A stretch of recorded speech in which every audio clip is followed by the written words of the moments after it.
Antes que nada, el agradecimiento infinito al centro, a Daniel por la invitación y a todo el equipo por lo que son, por lo que nos muestran y por cómo nos hacen sentir. Yo estoy deslumbrada y agradecida, y ambas cosas en abundancia.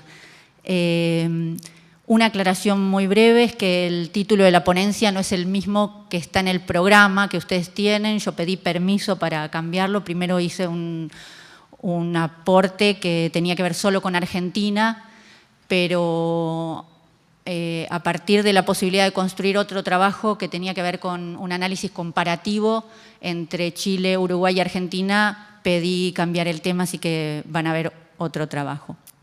Este trabajo, además, no se podría haber hecho sin el aporte y la solidaridad, especialmente de dos personas, de dos investigadoras. Una es Lorena Berríos, investigadora chilena que está aquí presente y que con suma generosidad me entregó su trabajo de investigación y materiales que para mí hubiese sido imposible conseguir, y el trabajo de Andrea Brazún Emanes, que es una investigadora uruguaya que fue la que encontró un hallazgo de un material uruguayo que hoy les voy a mostrar. En este artículo lo que me propongo es realizar, como les dije, un análisis comparativo de los usos de la fotografía de prensa en las dictaduras de Chile, Uruguay y en Argentina, con una hipótesis que trataré de demostrar de que las tres dictaduras compartieron una misma estrategia comunicacional, una especie de plan cóndor de la comunicación, de la propaganda dictatorial, guiada por actores civiles y militares, expertos en lo que ellos denominaban acción psicológica. Veremos también cómo la prensa fue la punta de lanza de este proyecto en los tres países. Pero al mismo tiempo vamos a ver cómo en los tres países surgieron reporteros gráficos que a veces en forma individual, a veces en forma colectiva, utilizaron la fotografía como un arma de denuncia para enfrentar ese discurso visual dominante. El material que me brindó Lorena se llama Chile, ayer y hoy, y es un material construido especialmente para difusión de la propaganda de la dictadura chilena, y a través de una editorial que había sido expropiada en Chile y que se usó para empezar a crear materiales de difusión. Estos materiales siguieron la línea de unos documentos que también se encontraron en el 2004 en Chile, llamados los documentos del miedo, eran documentos clasificados como secretos, cuyo objetivo explícito se proponían diseñar, estoy citando entre comillas el documento de la dictadura chilena, diseñar un plan de penetración psicológico masivo para destruir la doctrina marxista. ¿Qué se proponían estos documentos? Decían textualmente que había que asociar la idea de marxismo a las de violencia, escasez, escándalo, angustia y peligro de muerte, mientras que había que asociar a la junta militar con las ideas de factor terapéutico, sanación, bienestar, solución a los problemas, progreso y patria. Pero además los documentos avanzaban un poco más y decían cómo debían ser las imágenes que debían acompañar y que debían formar de esta manera a la población. Y decían que había que trabajar con imágenes simples y repetidas, con frases cortas e ideas claras, porque la masa, ahora cito de nuevo, está capacitada solo para comprender imágenes simples.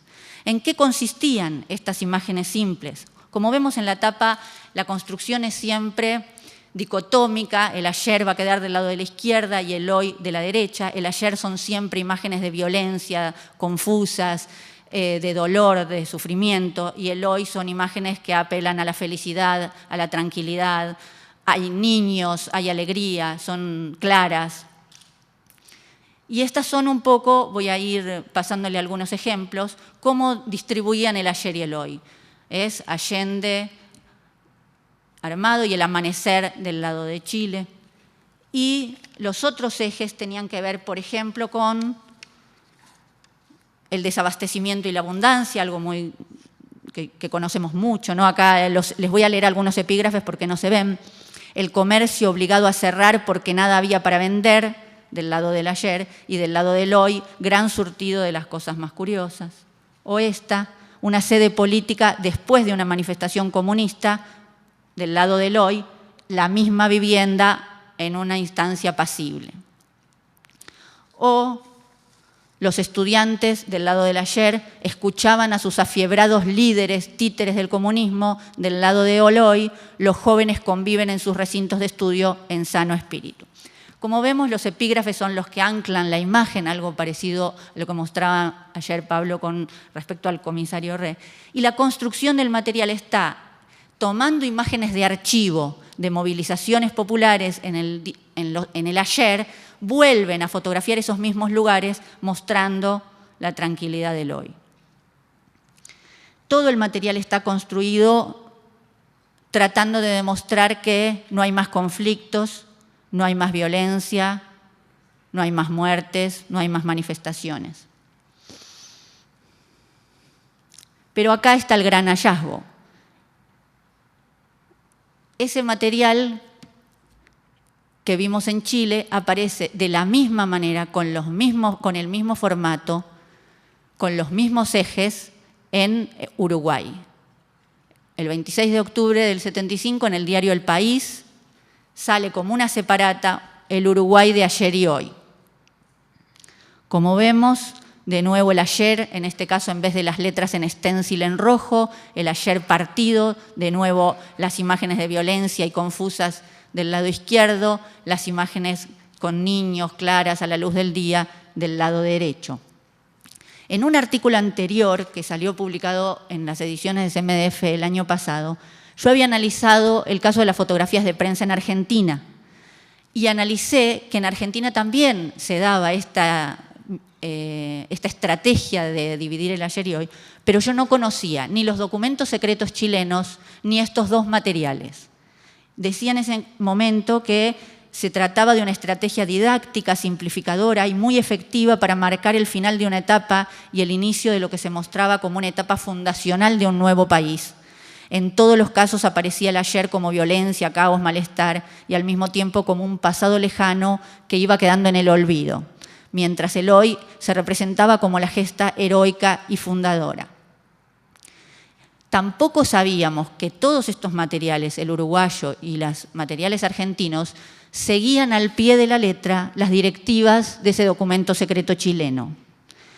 Esto me empieza a hacer aparecer esta hipótesis de que pudo existir un plan Cóndor de la comunicación, tal vez el origen está directamente en la Escuela de las Américas.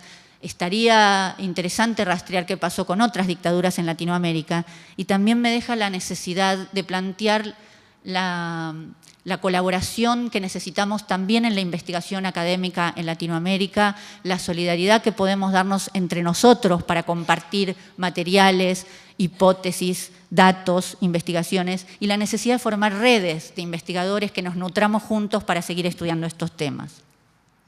En estos casos le quiero contar un poco cómo es el material uruguayo. Acá vemos la similitud, ¿no es cierto?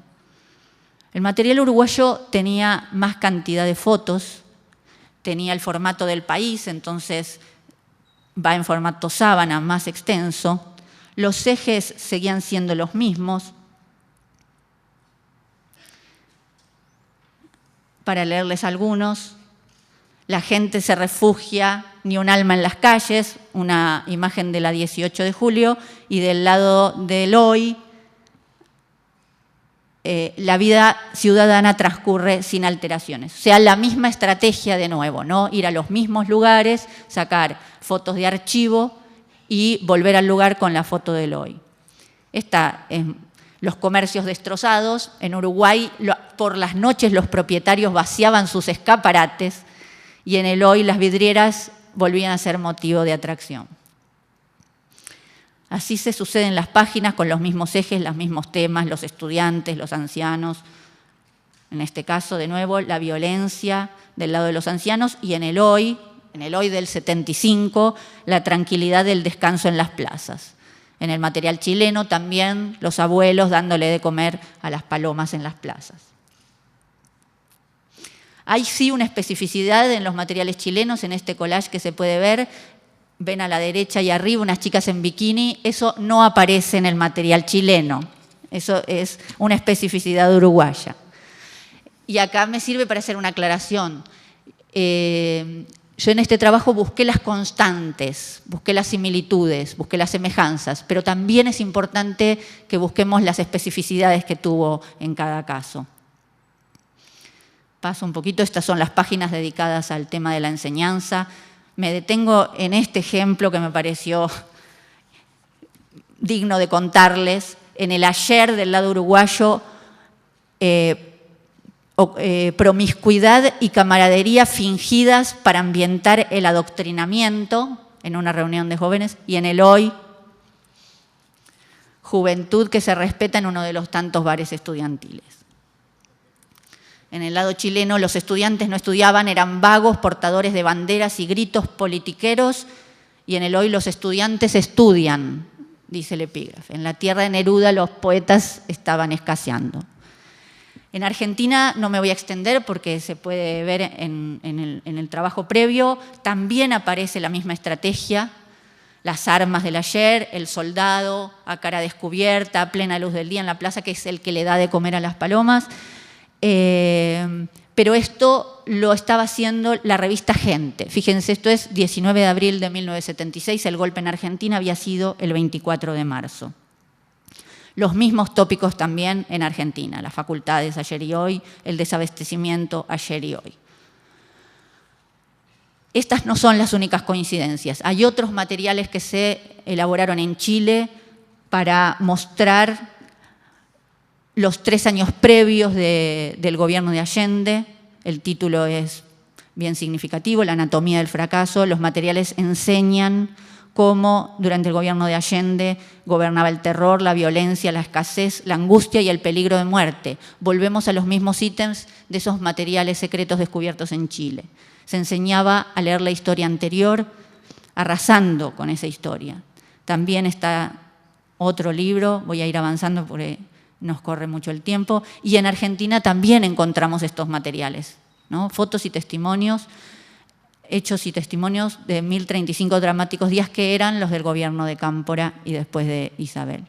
Hay otras cosas que compartimos, por ejemplo, entre Uruguay y Argentina, que fue la organización de mundiales que tuvieron como objetivo limpiar la imagen tanto de Argentina como Uruguay en el exterior, pensando en contrarrestar las campañas que desarrollaban los exiliados. Sobre esto hay mucho para hablar y es toda otra línea de trabajo para desarrollar, que es lo que hicieron cada una de las 3 dictaduras para contrarrestar esas campañas que los exiliados hacían en sus países.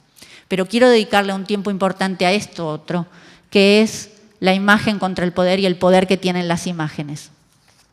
Así como encontramos esas construcciones de imágenes que hicieron las dictaduras, encontramos también fotógrafos y reporteros que aún en esos días salieron a sus calles con las cámaras para tomar fotografías. Este es el caso de Aurelio González. Ustedes lo conocen mucho mejor que yo, así que yo acá no voy a contarlo con detalle, pero son las fotos que Aurelio pudo tomar en los días del golpe, de la huelga y de las tomas que se sucedieron en Montevideo, de la vida cotidiana, de cómo el golpe se iba desarrollando en las calles. Pero esta historia con Aurelio, y aquí presente, tuvo un final feliz. No es lo mismo lo que sucedió en Argentina y en Chile. Voy a contarles un poquito más y después quiero hacer un análisis de las 3 experiencias.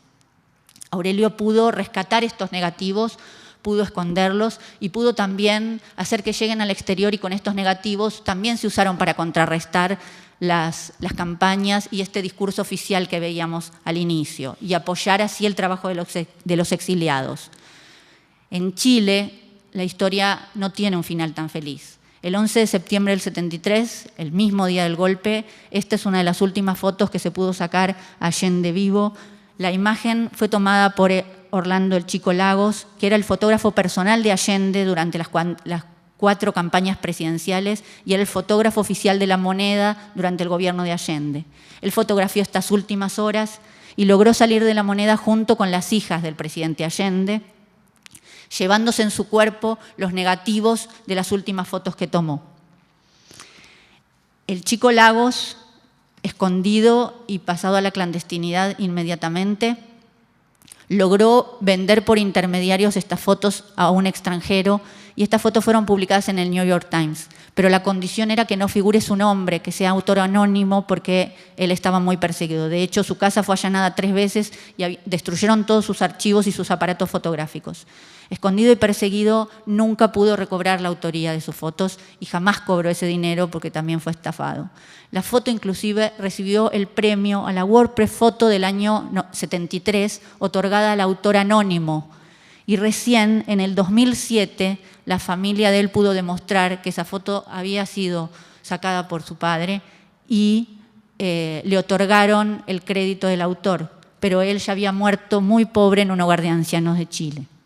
Tampoco volvió a sacar fotos, tampoco pudo continuar con su trabajo de reportero.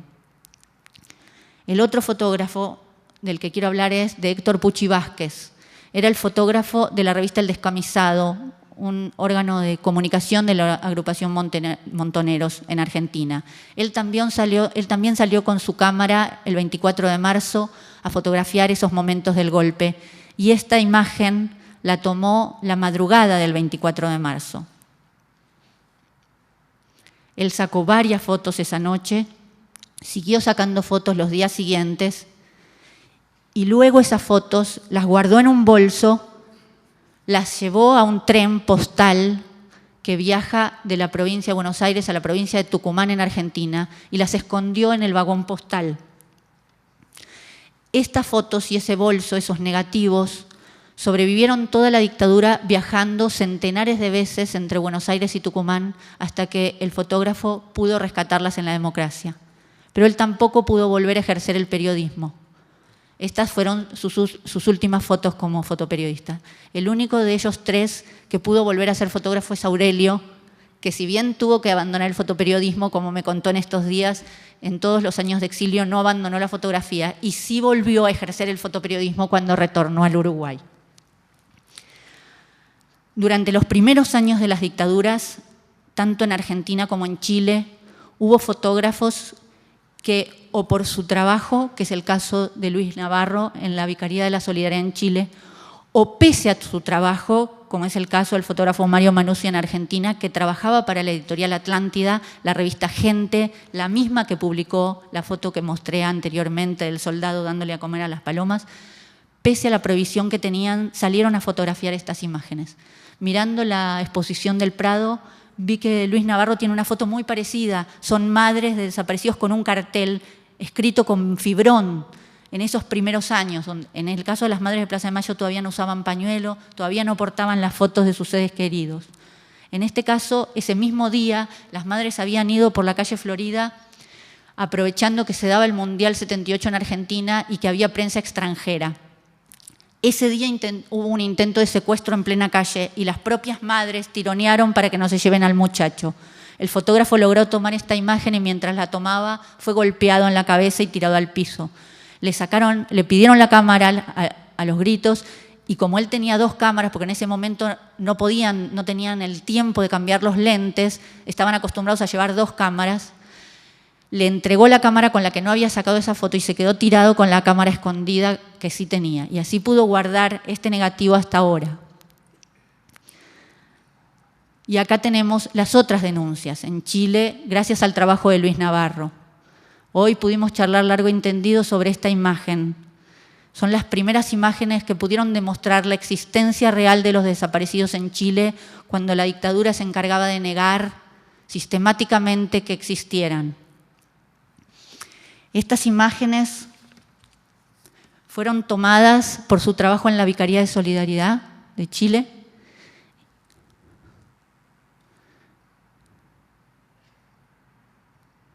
Y fueron las que lograron instalar en el mundo entero las mentiras del gobierno chileno. Tanto los fotógrafos chilenos como los fotógrafos argentinos, y acá nos queda un agujero de investigación, que es qué pasó con la fotografía uruguaya, entre Aurelio y el final de la dictadura, empezaron a usar las metáforas visuales, el humor, la ironía. Fíjense, esta es una foto que se llama Antes del toque de queda. A mí me hacía acordar muchísimo a la foto de Pucci Vázquez de la madrugada en la Plaza de Mayo durante el golpe del 76. O esta foto de Longoni, ¿no? Los suboficiales que no terminan nunca. O esta de Alejandro Jope en Chile. Se da una serie de constantes en donde aparecen las metáforas, las dimensiones atemporales de la imagen, el valor simbólico, las siluetas, las sombras, las banderas, los dobles sentidos, la poesía frente a la brutalidad represiva. Yo hice un pequeño contrapunto, que es mostrar ahora cuáles eran las fotos de los jerarcas de la dictadura en la prensa argentina y cuáles eran las fotos que lograron tomar los reporteros. Martínez de Oz, el ministro de Economía de la dictadura argentina, en la revista Gente, y una fotografía tomada por el fotógrafo Daniel García. Fotografías que eran tomadas, pero escondidas y guardadas hasta encontrar la oportunidad de emitirlas. Voy a avanzar muy rápido porque se me fue el tiempo. Galtieri.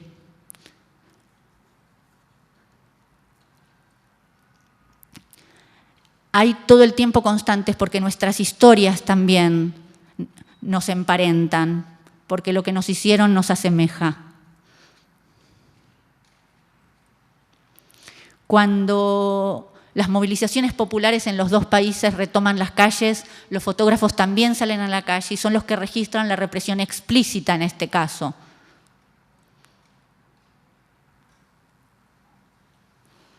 Y son estas imágenes de estos reporteros que pusieron el cuerpo en ese entonces las que nos permiten contar la dictadura con otras imágenes y no las que nos legaba la prensa masiva, sino las que nos legaron los propios reporteros. Por eso fueron reprimidos, esto ustedes los conocen, se conoce mucho más la represión de los fotógrafos chilenos porque los argentinos no construimos una película como La ciudad de los fotógrafos aún, ojalá algún día la hagamos, pero tenemos estas fotos, tenemos mucho material sobre cómo fueron golpeados, cómo fueron perseguidos los fotógrafos argentinos. Y ahí llegamos al final de las dictaduras. Volvemos a encontrar las constancias. Aparece acá, con la liberación de los presos en Uruguay, un grupo de Cámara 3, que es un grupo uruguayo, que aparece en marzo del 85. Y también tenemos esta acción donde los fotógrafos ya pasan de la acción individual a una acción colectiva. Tanto la acción de la AFI en Chile, que es más conocida también por la película, donde ellos portaban las imágenes sobre su cuerpo, como la primera muestra que logran hacer el grupo de reporteros gráficos en Argentina en el año 81. Los fotógrafos en Argentina no solo trataron y lograron exponer estas fotos, las sacaron y las guardaron, sino que también se dieron una acción fotográfica. A fines de 1982, después de la represión que habían sufrido en todas las movilizaciones populares, organizaron el Camarazo. Fue convocar a más de 200 fotógrafos a levantar sus cámaras frente a la Casa de Gobierno para denunciar justamente esa represión. Y cierro con esto. Estos fotógrafos que con los golpes de Estado, como Aurelio, como el Chico Lagos, como Pucci Vázquez, como Luis Navarro, habían pasado a ser clandestinos, habían tenido que abandonar su trabajo y sus cámaras, habían tenido que exiliarse.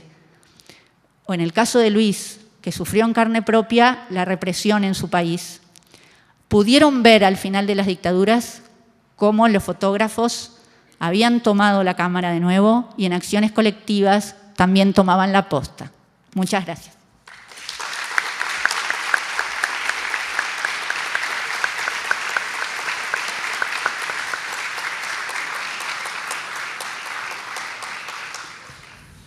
Bueno, vamos a invitar ahora hay un cambio en el programa, vamos a invitar a Jonathan Moller, que está en lugar de Agustina Triquel, que va a estar mañana en el mismo horario.